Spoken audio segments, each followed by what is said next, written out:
میرے بھائیوں، یہ بہت اہم بات ہے۔ آج ہمارے ہاں صورتحال یہ ہے کہ سیاسی اختلافات ہیں، کوئی ایک سیاسی دھڑے میں ہے، کوئی دوسرے سیاسی دھڑے میں ہے، لیکن ان کے درمیان آپس میں اتنی زبردست دشمنی،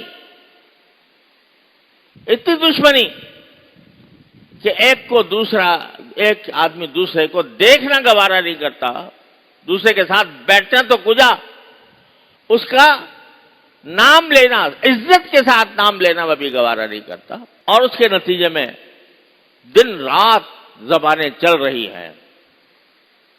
وہ اس کو برے نام سے یاد کر رہا ہے، وہ اس کو برے نام سے یاد کر رہا ہے، اور ہر ایک دوسرے کی عیب چینی میں لگا ہوا ہے، اور زبانیں کھلی ہوئی ہیں۔ کوئی پرواہ نہیں ہے کہ یہ منہ سے جو میں بات نکال رہا ہوں یہ آیا شرعاً میرے لیے جائز تھا۔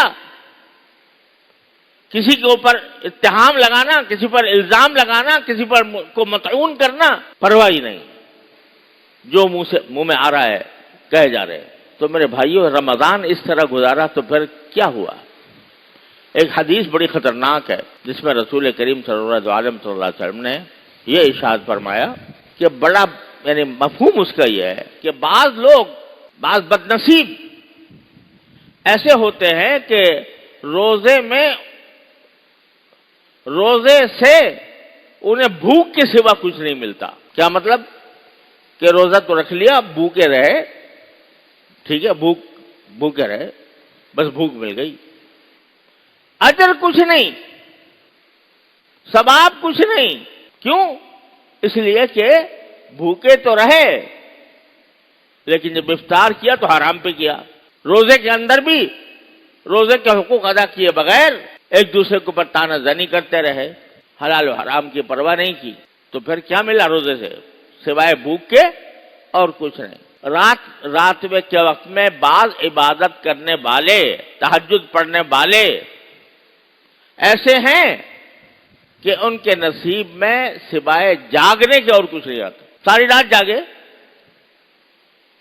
اور عبادتیں کی، نمازیں پڑھی، تلاوت کی، ذکر کیا، تسبیح کی، دعائیں مانگی، لیکن اس کے باوجود یہ حرام کام نہیں چھوڑے۔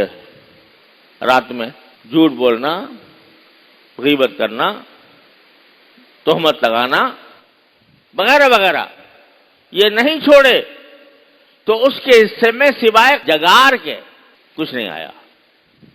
یعنی جگار تو کی، رات کو جاگتے رہے، لیکن اس کا اجر نہیں ملا۔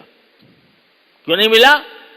اس لیے کہ یہ قیام کے ساتھ یہ خرابیاں، یہ گناہ شامل رہے۔